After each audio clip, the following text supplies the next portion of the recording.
Cherries fans, and welcome to this opposition preview. We're outside Vitality Stadium here with Adam Pearson from his own YouTube channel, and your channel, mate, is doing bits at the moment. Over 50,000 subscribers and following Newcastle home and away. You've only just been in Germany yesterday, came straight to Bournemouth.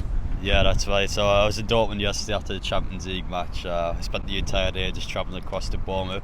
I would have went back home anyway the Wednesday, so I think it made sense to come over here for the Saturday games. You know, it's the longest in the Premier League. It's a long way to go, but honestly, it's been great to come down here. I know the weather's not the great at the minute, but I always just like Bournemouth. I just like coming here. It's a nice time to relax, just to go out and enjoy myself. I think about the cinemas yesterday, so I had a chance to relax a little bit. But honestly, it's an absolute pleasure as always to be here.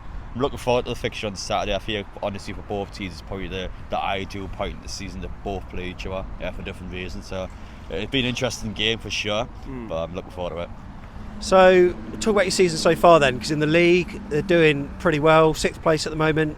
Champions League table not looking so pretty, but bloody hell, that was a group of death. You must have not enjoyed seeing that come out. Well, I mean, it's a tough group. For me, I do enjoy it in the sense because you get to go to Milan, Paris and Dortmund.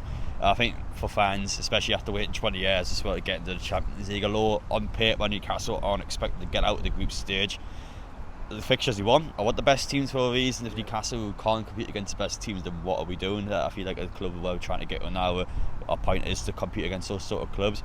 Me so far the Champions League, I know we lost to Dortmund twice in a row, but honestly, you went from 2nd to 4th based on one game. It is so tight. Milan haven't won at all. They beat PSG, all of a sudden they went miles up the table. So it's a case where one game will change everything. Newcastle are still well and truly in it, and it's a real group of death. You see, there's 3 points separating 4 clubs. That's the difference, and every single one of those teams have a possibility of finishing 1st or 4th. So I wouldn't say it's bad. I think Newcastle have competed well. It's just a case where I think, especially against Dortmund in the 2 matches, experience has got the better of us, and Dortmund understood the game well. And even though I didn't think they were great, I thought they deserved to win against Newcastle, and it's just what happens sometimes. You're gonna have to win in Paris though, surely.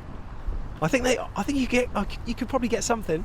But there's no reason why you see Newcastle can't. I know it's St James's Park. It can be a lot different playing your first game at home. The fans are buzzing for the game. The players will be the same. But we did beat them 4-1, smashed them at home as well. It was a very dominant performance from Newcastle. There's no reason why we can't go to PSG and get a draw and get 3 points down there. I mean, Paris, of course, and Magpies are always going to be a threat, and on their given day to beat anyone. But there's no reason why Newcastle can't stand toe to them. I think squad-wise, if you take Magpies out the PSG team, I don't think there's that much in it, to be fair. They've still got some unbelievable players, but I think Newcastle do as well, if you have to look at it in a point of view. But we'll see what happens. Milan at home last game is going to be a good one, I think, for both sides. So it's about setting that game up. We have to get at least a draw down in Paris. I think if you lose again, then I think that at that point Newcastle are going to be hopefully looking towards getting 3rd. I think it's 1st and 2nd's completely out the window. Yeah. So it's been just over 2 years now since Eddie Howe arrived on Tyneside. It's fair to say he's done all right. A lot of Newcastle fans were sceptical really at the appointment, but it's fair to say they've been convinced otherwise fairly quickly. He's done such a good job there, hasn't he? Yeah, to be honest, I was one of the people who probably was a bit, critical of Eddie Howe when he first came in. I mean, honestly, at that point, Eddie Howe came out 1 month after the takeover. Now, maybe when the takeover was happening, you get told, we're going to have this money, you're going to have all this going on.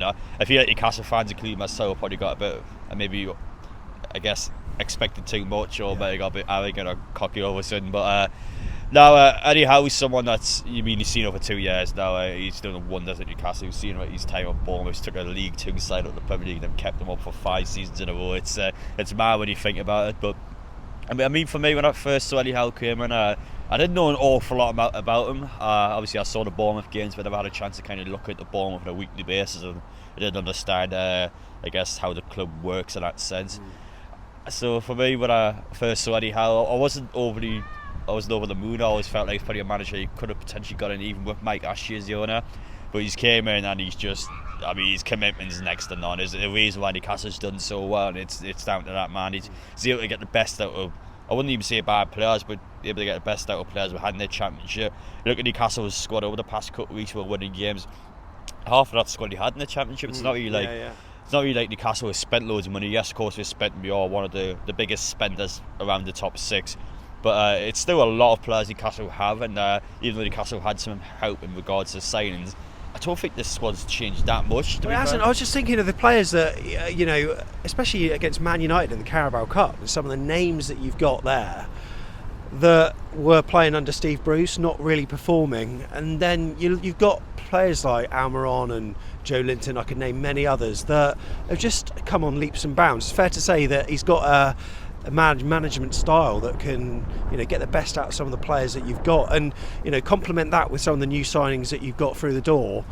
It's been really interesting the way he's done it, because obviously with this big takeover you think they're going to be getting in players that are these kind of Galactico style players, but he hasn't really done it in that way. He's done it in a very organic way, I think. Yeah, that's for the most part. If you look at Newcastle's squad, I mean, like Jamal Lascelles came in for Botman's injury. He's been class since he came in, by the way. Lascelles is the club captain. He still is the club captain now. He's been here since 2015, I think it was. It was a long time for him. We've got like Paul who just beat Manchester United. We've got, of course, your boys. We've got Wilson. We've got Richie. We've got players that are still around the squad. I mean, Wilson's scoring record is incredible. Yeah. He's playing his best years now. It's mad to think that a player in his 30s, he's pulling out his best performances. It's just someone that Newcastle have got a full squad built around. I think Newcastle just in general have used a lot of the players that we had since the takeover. It was always about having that dressing room. It's about having that mode. I think if you sell loads of players straight away, Newcastle just don't have the connection we had a couple of years ago. It can break down a dressing room. I think I don't necessarily think money can buy everything. I still feel like if you can spend as much money as you want, get all the players you want in, you're still not going to have that team gelling together. Yeah. It could be a team full of individuals, so it's always the case where you do have to get that team going. See a team like Chelsea, who are going to pick someone out who spent billions of pounds. I think Chelsea look worse than what they were before they spent that £1 billion or so. So it's not necessarily a case where money is going to guarantee success. It's not that at all. So Newcastle had to be smart, and Eddie Howe has done that. He's been amazing what he's done so far. And I don't think it's cocky of me to say, but I think Newcastle fans can expect something to happen in the next couple of years. You got to a cup final last season, we lost in the final. Newcastle are looking well enough to go back to a cup final again this season. Champions League wise, we've gotten to the Champions League first time in 20 years and we're competing in it. So it's just a case where it's got to be a bit patient, but I think Newcastle will win a major one over the next couple of years. I think it's realistic to say that the way the club's going, and it's just been exceptional. I think for opposition fans as well, if anyone wants to watch Newcastle, if you enjoy the football for the most part, I think it's exciting. I think Newcastle are aggressive. They can just go for any team and win any given day. Yeah. What do you make of the documentary when it's out? Did you enjoy it? Well, Bournemouth fans watched it and just felt there wasn't enough of Eddie. Yeah, that's understandable. I mean, Martin's forced the documentary. I like it as a Newcastle fan. I think Newcastle fans will like it, but I think the documentary can be a bit biased. I think it's heavily one-sided. I think all or nothing documentaries are the best because you see the bad sides of a club as well as the good sides. Now, it's not Newcastle United's interest at all to show negative things, but you want to see Eddie Howe get tested. How's he able to overcome this? An example would be last season, Newcastle beat Brentford away 2-1. Anthony Gordon, he pushes Eddie Howe as he gets subbed off the pitch. I want to see the aftermath of that. What does Eddie Howe do about it? It's interesting things. You want to see how it works behind the scenes. And as much as I like the documentary for the things it shows inside the club, I feel like it was quite one-sided and safe. It doesn't really show anything negative about the club, which I think the documentary kind of got to show both sides of it, to be fair. So it's the second time Eddie's come down to Bournemouth. Last time it was a 1-1 draw. We got a draw at your place actually last season as well. Also got knocked out of the Carabao Cup. But it's a team at the moment, mate, that if there are good times to play clubs, not that there's ever a really good time to play Newcastle, given how free-flowing your football is and attacking it is, there's a lot of players out. So surely you must be smelling blood if you're a Bournemouth fan, thinking this is a great chance to get something. Yeah, as a Bournemouth fan, you've got to look at this game trying to get someone. Newcastle, I think in the same position as well, we'll also look at this game thinking, we've got to win this match. But for both sides, it's an ideal time to play each other. I think for Bournemouth, because of how many injuries Newcastle have got, they've got so many piling on. We've been a bit deflated after losing the Dortmund. I'm sure the players have got back to Newcastle and go back down. It's a lot of travelling for them. I think mentally they're probably going to be a bit tired out from the last couple of weeks as well. It's just a Dortmund game. We beat Arsenal the weekend, and we've had Manchester United in the Carabao Cup just a week before. So you're playing games every 3 or 4 days now, which is a lot compared to a team Bournemouth you play once a week. I mean, surely you're going to have to strengthen in January, won't you? Because at the moment, I mean, you had a number of youth players on the bench against Dortmund. Oh yeah, I think we've got 13 senior players at the minute, and 3 of them are goalkeepers as well, so it tells a story how many players Newcastle actually have in the active squad. we're getting stretched out quite a bit at the minute. The extra competition, the extra football is taking its toll. We've got so many players out injured. In January, you've got to spend straight away. You just have to do that. But for Bournemouth, from their point of view, I know for form-wise, it hasn't been good for them, but they've got to look at this game and feel like, you know what, we can take something off Newcastle, we can potentially win the game.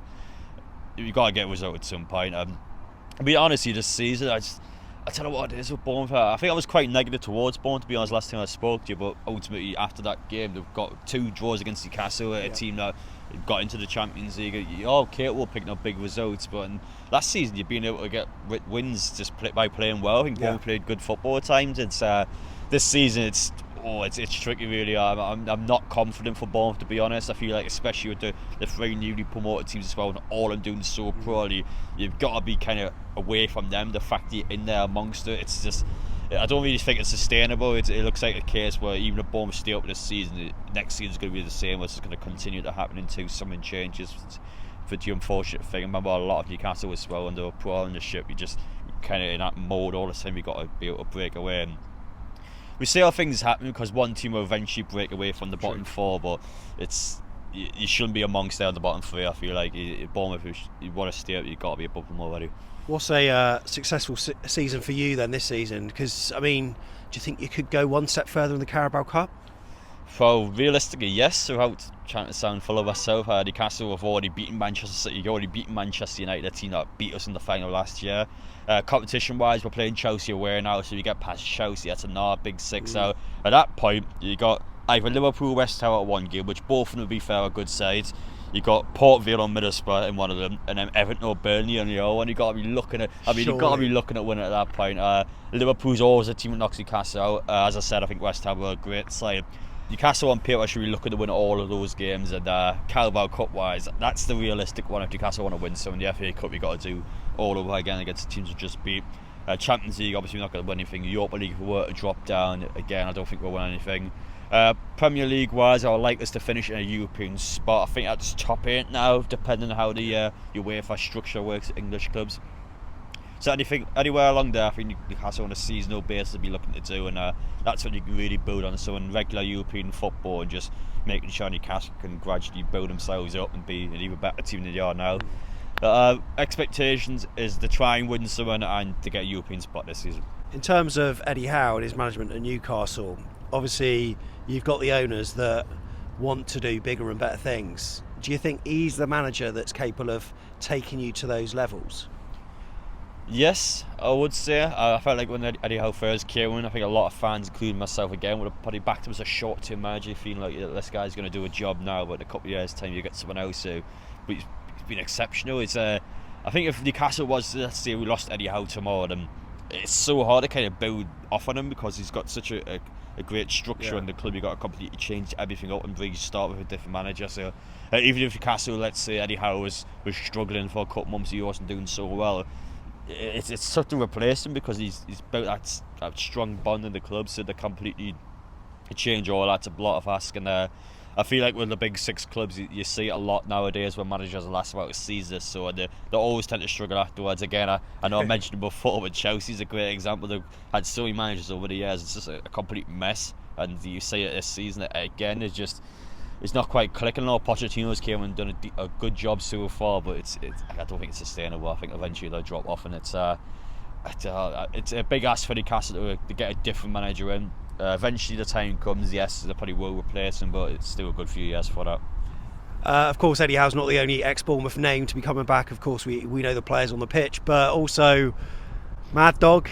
Where's that nickname come from, man? But Tindall, people seem to love Jason Tindall, and he's had all these memes over the last few months, over the last year or so, with him getting in the centre of the photos and stuff. Do you love him as much as we did? Because he was our manager for a bit as well, and it didn't really work out for him. But he was always a person that Eddie Howe needed, and it's fair to say that those two almost play good cop, bad cop on the touchline. Almost partners in crime. But Newcastle fans do seem to love Jason Tindall as well.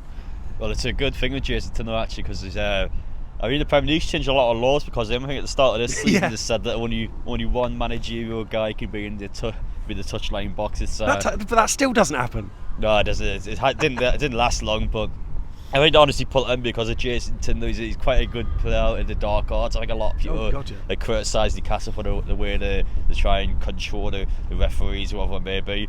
But I think Tindall's, let's say I was supporting our team with Jason Tindall, I would hate him. I would absolutely hate the guy. He's very good around the opposition team, but he's someone that's he's a bit of a menace, so I'll be honest. But no, both of them are great together. It's a great dynamic, and they've been together for so many years now. It's someone that's, if Eddie Howe was to go to a different club, Tindall will follow him. They're never going to change that. But honestly, as a whole, collectively, as a coaching group, they're all exceptional. I think it's about 5 of them together, if I remember correctly. Yeah. But all done an unbelievable job. Go on then, Adam. What's your prediction for Saturday's game? It's a big one. It's live on Sky. What are you going for? I feel like after the Dortmund loss, I'm going to back Newcastle heavily. I'm trying to sound horrible. I know Bournemouth saw last week, they got a poor loss against City, but it's I mean, listen, I could say this now and all of a sudden Bournemouth get a 1-1 draw again, or maybe win the game, which I felt like they could have done last time. But for me, I'm going to back Newcastle to win 3-0.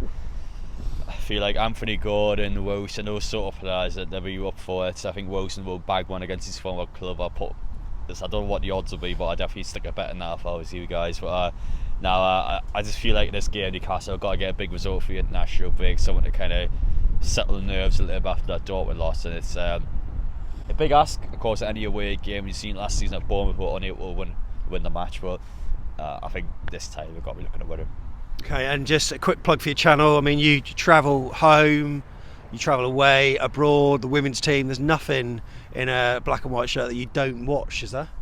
No, it's not actually. Once I'm done with Bournemouth on the Saturday night, I'm going straight up to watch the women's team in Manchester on the Sunday, and now I can finally have a little bit of a break during the international break. So it's a good time if you support Newcastle, of course. It's just a good opportunity again to come to places like Bournemouth, places that I wouldn't sort of have come down to be honest. It wasn't for Newcastle, so the kind of experience, a town experience, a city somewhere. It's always a great feeling, and I like it down here. It's always somewhere I come down for a few days and just kind of relax and just, I guess, have a bit of a break while I get ready for the next game. Superb. So tomorrow we're going to have the preview with myself and Tom. We're going to predict both sides. Make sure you pop over to Adam's channel. The description is below. Follow him on Twitter as well. He loves winding up the opposition fans. He might even be doing the same with us at full time. You never know. But until then, up the cherries, and we'll see you in the next one. Cheers.